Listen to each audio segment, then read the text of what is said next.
사랑하는 유영교회 성도 여러분, 또 이 방송을 시청하는 모든 성도 여러분, 주님의 은혜 가운데 지난 밤도 평안하셨습니까? 오늘 우리가 함께 나눌 본문의 말씀은 민수기 10장 1절로부터 10절 말씀까지입니다.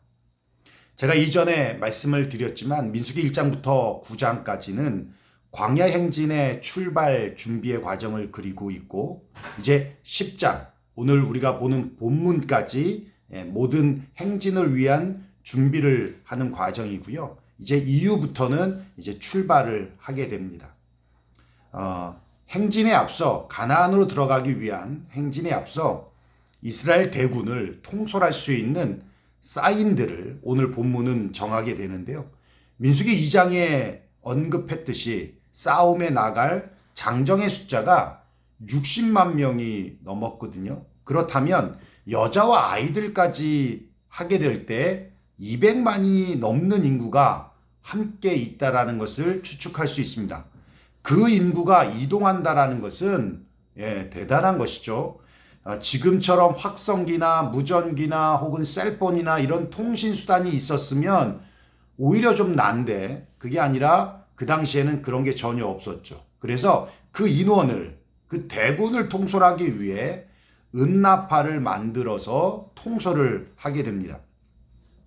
하나님께서 광야의 이스라엘을 인도하는 방식을 두 가지로 말씀해 주고 있는데, 하나는 우리가 9장에서도 보았고 또 출애굽기를 통해서도 봤지만 구름기둥과 불기둥이죠. 그렇죠? 그래서 출애굽하고 홍해를 건넌 후에 하나님께서는 이스라엘 백성들을 낮에는 구름기둥으로 밤에는 불기둥으로 인도해 주셨어요. 구름이 성막에 떠올라 이동하면 이스라엘 백성들도 이동하고, 구름이 성막에 머물면 이스라엘 백성들도 머물렀어야 됩니다. 출애굽하고 시내 광야에 도착한 후 약 1년 동안 성막에서 구름이 떠오르지 않았어요. 그 기간 동안에 성막도 완성하고 인구조사도 하고 대형도 갖추면서 가나안으로 진군하기 위한 준비를 했던 것입니다. 두 번째는 오늘 본문에 기록되어 있는 나팔인데요. 하나님은 모세에게 은을 두드려서 나팔 둘을 만들라고 하시고 나팔을 통해 이스라엘 백성들을 통솔하게 하셨는데, 나팔을 부는 용도가 세 가지가 있어요. 오늘 본문을 보면서 우리가 확인하겠지만 먼저 요약해서 말씀드리면, 첫째는 회중의 소집과 행진을 알리는 그런 출발 신호의 용도로 나팔을 불고요. 둘째는 전쟁을 하러 나아갈 때 붑니다. 그리고 셋째는 절기를 지킬 때 나팔을 불어요. 자, 그러면 우리가 본문을 통해서 하나씩 확인하고 오늘 우리에게 주시는 메시지를 함께 나누도록 하겠습니다. 제가 1절부터 봉독해 올리겠습니다.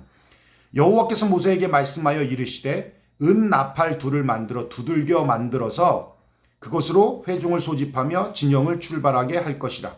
나팔 두 개를 불 때에는 온 회중이 회막문 앞에 모여서 네 개로 나올 것이요, 하나만 불 때에는 이스라엘의 천부장된 지휘관들이 모여서 네 개로 나올 것이며, 너희가 그것을 크게 불 때에는 동쪽 진영들이 행진할 것이며, 두 번째로 크게 불 때에는 남쪽 진영들이 행진할 것이다. 떠나려 할 때에는 나팔 소리를 크게 불 것이며, 또 회중을 모을 때에도 나팔을 불 것이라. 소리를 크게 내지 말며 그 나팔은 아론의 자손인 제사장들이 불지니 이는 너희 대대의 영원한 율례니라.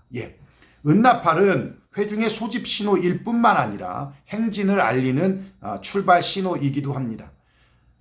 은나팔 두 개를 동시에 불면 회중이 모이고, 은나팔 하나만 불면 리더격인 천부장들, 지휘관들이 모이고요. 또 행군을 할 때는 크게 부는데, 크게 처음 불면 유다 지파가 속해 있는 동쪽 진영부터 출발을 하고, 두 번째 불면 남쪽, 세 번째 불면 서쪽, 네 번째 크게 불면 북쪽 진영에 있는 지파들이 차례로 행군하게 된다는 신호를 주게 됩니다. 이렇게 은나팔은 회집과 출발의 신호로 불었는데, 그 구분은 소리의 크기로 구분했다라고 본문은 말씀해주고 있죠. 회중을 모을 때는 나팔 소리가 작게, 행군의 출발을 신호를 줄 때에는 크게.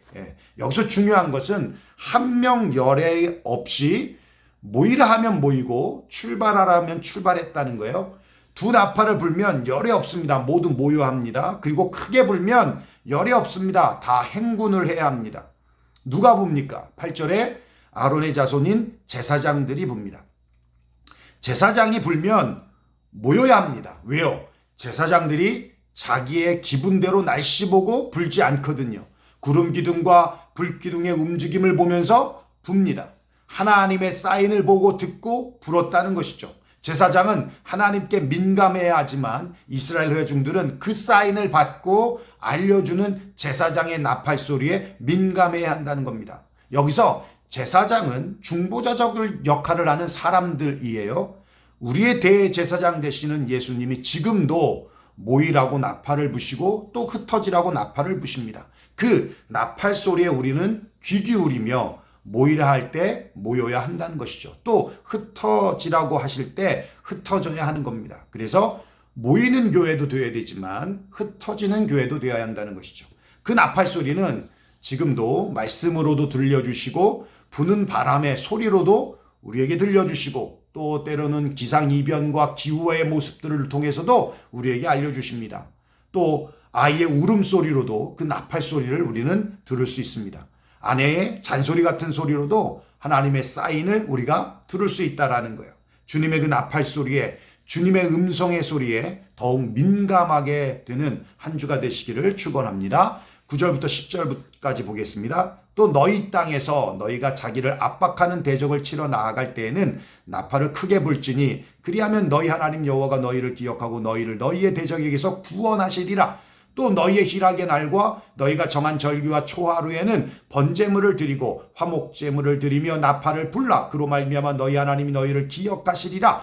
나는 너희의 하나님 여호와니라. 예, 은나팔의 두 번째 용도는 전쟁을 하러 나아갈 때 크게 분다는 거예요. 그리고 마지막으로 절기를 지킬 때 나팔을 분다는 겁니다. 우리가 여기서 함께 분명하게 봐야 할 문장이 있는데 9절과 10절에 보면 이렇게 말씀하고 있어요. 그리하면 너희 하나님 여호와가 너희를 기억하고 10절 그로 말미암아 너희의 하나님 너희를 기억하시리라. 예, 나팔은 누구를 들라고 누구가 들으라고 부릅니까?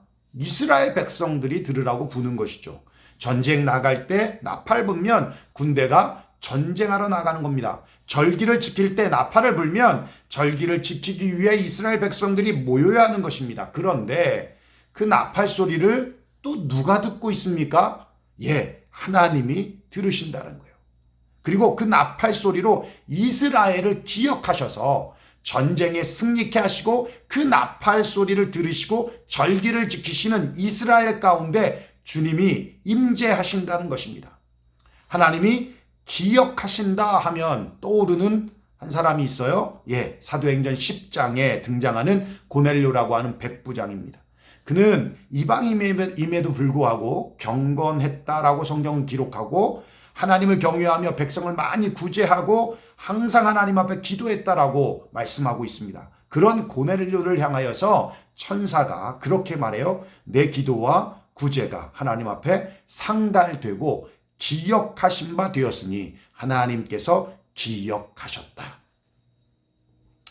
또 히스기야가 죽을 병에 걸렸을 때 그가 벽을 향하여 통곡하며 주님께 기도했습니다. 내가 진실로 또 전심으로 주 앞에 행하며 주께서 보시기에 선하게 행한 것을 기억하옵소서라고 기도하자 주님이 응답하시기를 내가 내 기도를 들었고 내 눈물을 보았노라.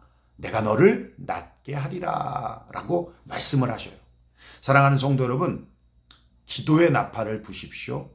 고넬료와 같이 매일 날마다 그리고 히스기야와 같이 진실과 전심으로 기도의 나팔을 불면 주님은 그 기도를 들으십니다. 그리고 기억하십니다. 기억하신다라는 것은 응답하신다는 것이고 또 이루시겠다라고 하는 뜻입니다. 주님께 기억되심이 되는 오늘 하루의 삶, 한 주의 삶이 되셔서 에브리데이 크리스찬의 모습으로 살아가는 저와 여러분들이 되시기를 주님의 이름으로 축원합니다.